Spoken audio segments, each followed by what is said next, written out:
शं वरुणः शन्नो भवत्पर्यमा शन्न इन्द्रो बृहस्पतिः शन्नो विष्णुरुक्रमः ॐ शान्ति शान्ति शान्तिः।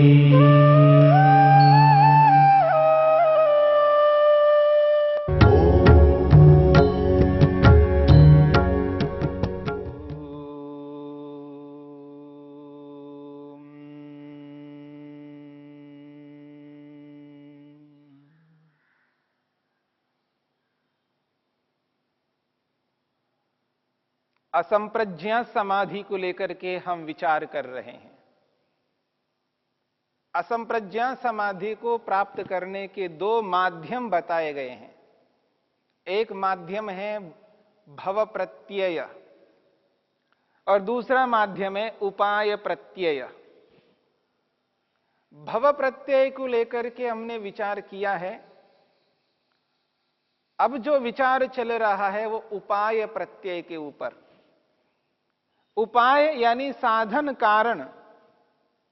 जो साधन, ऐसे कारण जिनको जान करके, समझ करके असंप्रज्ञा समाधि को प्राप्त किया जा सकता है। महर्षि पतंजलि ने उन कुछ उपायों को बताया है जिन उपायों को अपनाने पर, जिन साधनों को, जिन कारणों को अपनाने पर असंप्रज्ञा समाधि की प्राप्ति होती है। महर्षि पतंजलि कहते हैं श्रद्धा वीर्य स्मृति समाधि प्रज्ञा पूर्वकम इतरेषाम। श्रद्धा वीर्य स्मृति प्रज्ञा पूर्वक, ये जो श्रद्धा है, इन उपायों में जो पहला उपाय है श्रद्धा, इस श्रद्धा को लेकर के हम विचार कर रहे हैं। श्रद्धा किसको कहते हैं? श्रद्धा का अर्थ है सत्य को धारण करना, सत्य को व्यवहार में उतारना। श्रद्धा का अर्थ सत्य को धारण करना है, यथार्थता को अपनाना है, यथार्थता में ही विश्वास होता है। इस बात को समझने की चेष्टा करनी है।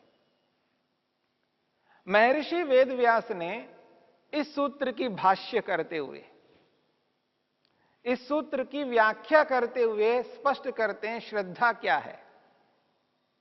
वो अपने शब्दों में श्रद्धा को स्पष्ट करते हैं। वेद ने अपने शब्दों में स्पष्ट किया, ऋषियों ने अपने अपने ढंग से, अलग अलग ढंग से श्रद्धा को समझाने का प्रयत्न किया।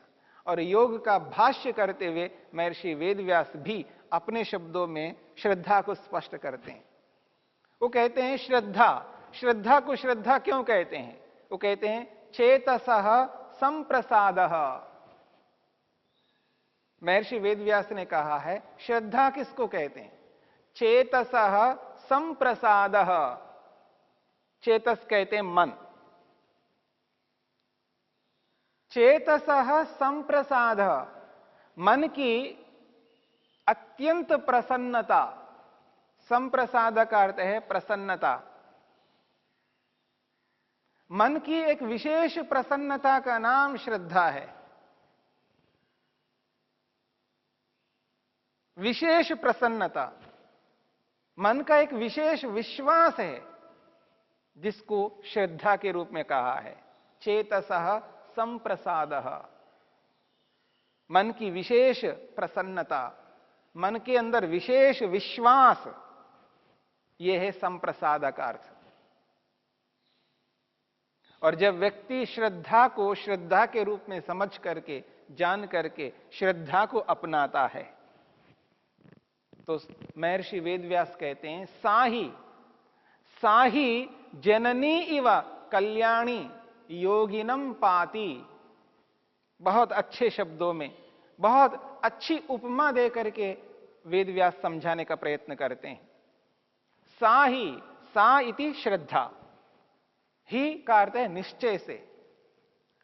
साही जननी इव, जननी कहते हैं माता को, जो जन्म देने वाली है, जिसने हमें जन्म दिया है, उस जननी को यहां पर कहा गया है जननी इवा, जननी के समान, यानी माता के समान। कल्याणी, कल्याण करने वाली होती है। जननी इव कल्याणी योगिनम पाति। ये जो श्रद्धा है, ये श्रद्धा मां के समान, माता के समान, जिस प्रकार एक माता बच्चे का कल्याण करती है, उसी प्रकार ये जो श्रद्धा है, ये श्रद्धा योगी का कल्याण करता है। जननी इव कल्याणी योगिनम पाति। योगिनम, योगी की, योगाभ्यासी की, पाति रक्षा करती है। ऐसी श्रद्धा है। श्रद्धा उस रूप में रक्षा करती है जिस रूप में एक मां करती है। ये जो छोटा सा बच्चा होता है, बच्चा बच्चा होता है, बच्चा का अर्थ है पवित्र, निर्मल, शुद्ध होता है बच्चा। आप देखेंगे जो छोटे बच्चे होते हैं उनको सभी प्यार करते हैं, यानी सभी प्रेम करते हैं, क्योंकि वो होता ही प्रेम करने योग्य होता है, क्योंकि वो पवित्र होता है, शुद्ध होता है। उसके मन में, उसके व्यवहार में एक जैसा रहता है। जैसा मन होता है वैसा ही उसका व्यवहार होता है, जैसा व्यवहार होता है वैसा उसका मन होता है। वो अंदर और बाहर से शुद्ध होता है, पवित्र होता है, निर्मल होता है। इसलिए उसको सभी लाइक करते हैं, सभी पसंद करते हैं उसको। ठीक इसी प्रकार से ये जो योगाभ्यासी होता है, वास्तव में जिसको योगाभ्यासी कहना चाहिए, क्योंकि वो भी अंदर और बाहर एक जैसा होता है। मनस्येकम वचस्येकम कर्मण्येकम महात्मनाम, किसी कवि ने कहा है, किसी कवि ने कहा मनस्येकम वचस्येकम कर्मण्येकम महात्मनाम। जो महात्मा होता है, जो महान आत्मा होता है, जिसकी आत्मा पवित्र होती है, जो शुद्ध होता है, निर्मल होता है, यानी जिसका मन पवित्र होता है, शुद्ध होता है, निर्मल होता है, जो बाहर से और अंदर से एक जैसा रहता है। मनस्येकम, जैसा मन में होता है, वचस्येकम, वैसा ही वाणी में होता है, और जैसा मन में होता है वैसा वाणी में होता है, और जैसा वाणी में होता है वैसे उसके कर्म में होता है। मनस्येकम मनसी एकम, वचस्येकम वचसी एकम, कर्मण्येकम कर्मणि एकम, यानी मन में, वाणी में और उसके शरीर से होने वाले कर्म में, उसके क्रियाकलाप में, उसके व्यवहार में एकता रहती है, अनेकता नहीं रहती है। याद रखना, अनेकता में एकता कभी नहीं हो सकती, एकता में ही एकता होगी। ये जो भ्रांति से लोग अनेकता में एकता में, अनेकता में एकता को ढूंढते हैं, वो संभव नहीं है। मन कुछ और कहे, वाणी कुछ और कहे और शरीर कुछ और ही कहे, तो एकता कैसे संभव है? तीनों में एक समानता होनी चाहिए। ऐसे ही मनुष्यों में भी एक समानता होनी चाहिए, तभी एकता होगी, तभी संगठन होगा। अनेकता में एकता कभी नहीं हो सकती। यह मनुष्य को भ्रांति में रखने वाला वाक्य, अनेकता में एकता। वेद इस बात को स्वीकार नहीं कर सकता, ऋषि इस बात को स्वीकार नहीं कर सकते, और जिस योग को लेकर के हम चल रहे हैं वो योग भी इस बात को स्वीकार नहीं कर सकता। मनस्येकम वचस्येकम कर्मण्येकम, मन में जो है वही वाणी से निकलना चाहिए, जो वाणी से निकल रहा है वही हमारे कर्म में होना चाहिए, तब जाकर के हम अपने लक्ष्य को पूरा कर सकते हैं। जो योगाभ्यासी वास्तव में योगाभ्यास करने वाला होता है, जो वास्तव में योग को अपनाने वाला होता है, वो ऐसा ही होता है। मन में जो होता है वही उसकी वाणी में होता है, और जो उसकी वाणी में होता है वही उसके क्रिया में, शरीर में, उसके व्यवहार में होता है। इस दृष्टि से वो बच्चे के समान है।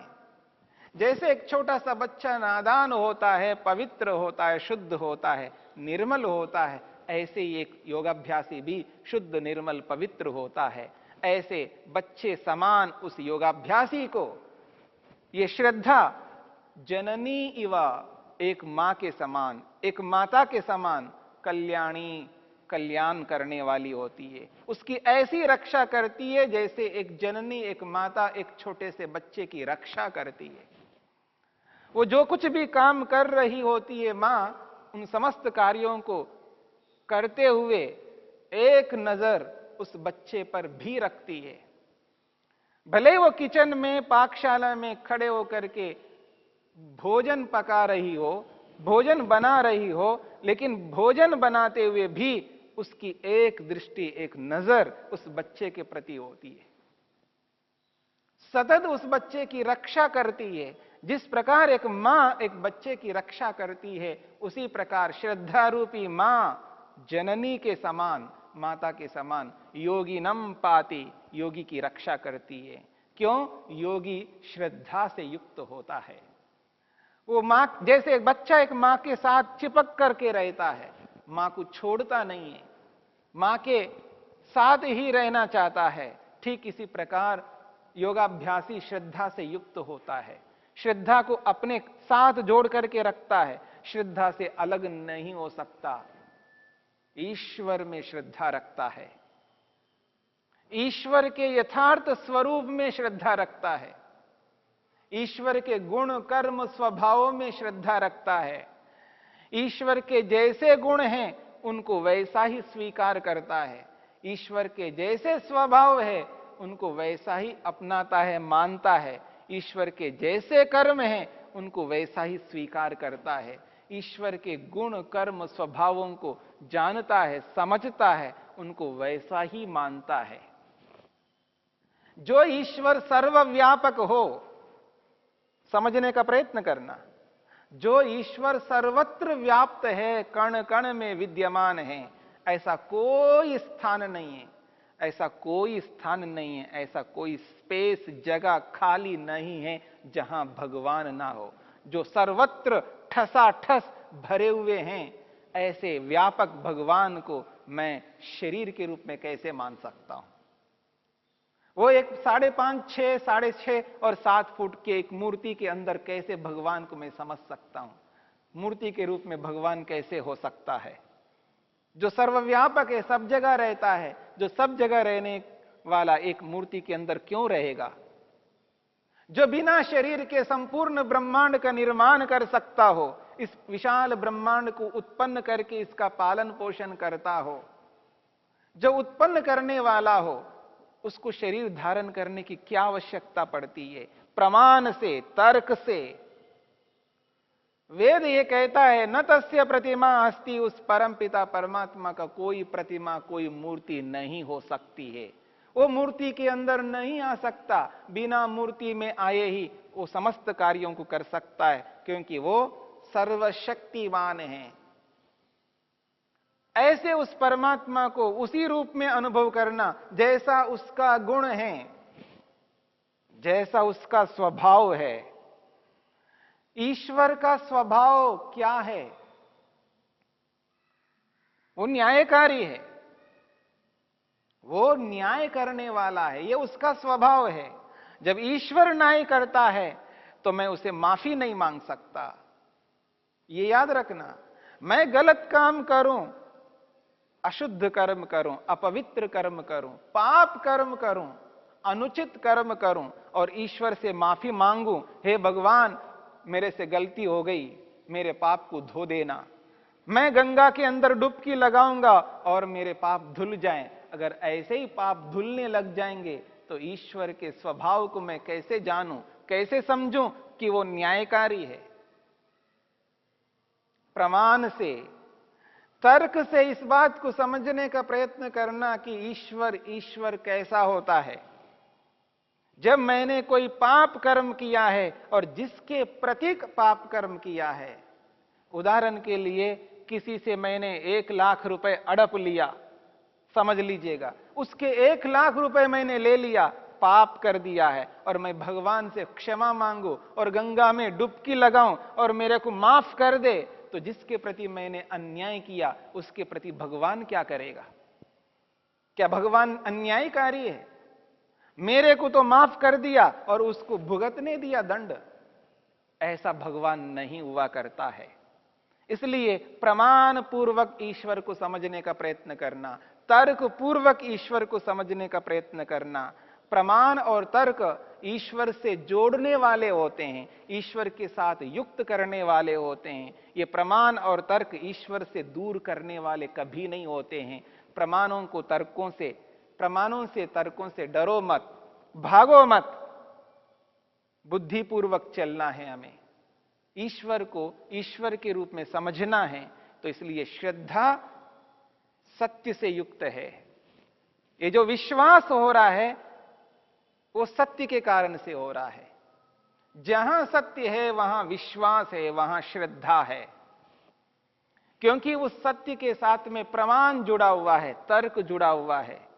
इस दृष्टिकोण से जो प्रमाण से तर्क से यथार्थ सिद्ध होता है, उस यथार्थता में, उस सत्यता में ही मेरा विश्वास बनेगा, आपका विश्वास बनेगा और तीसरे का भी विश्वास बनेगा।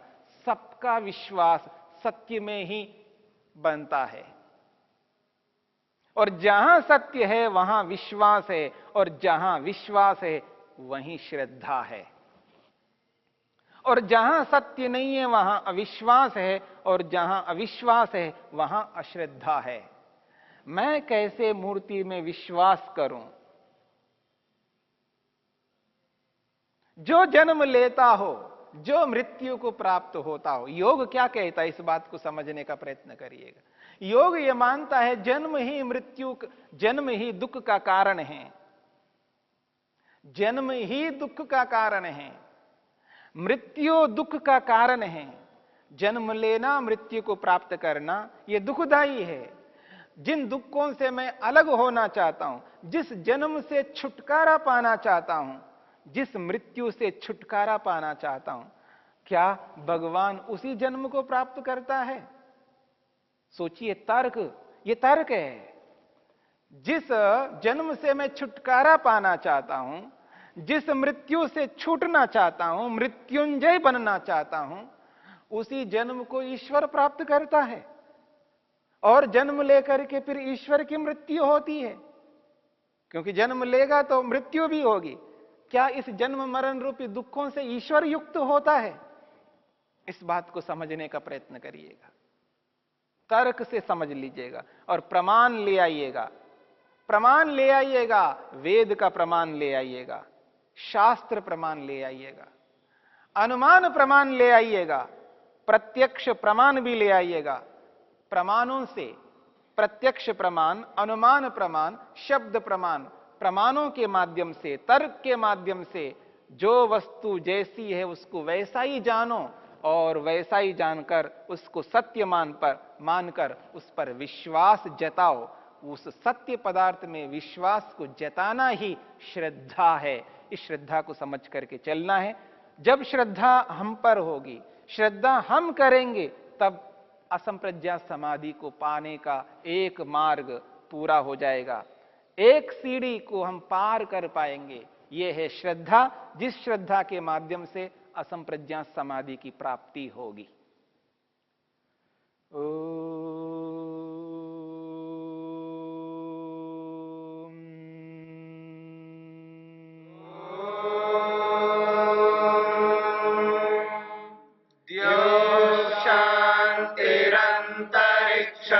शांति पृथ्वी शांतिरापः शांतिरोषधयः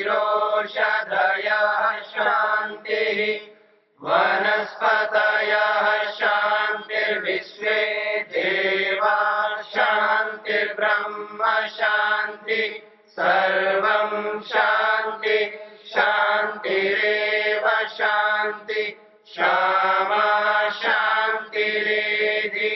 ओम शांति शांति शांति।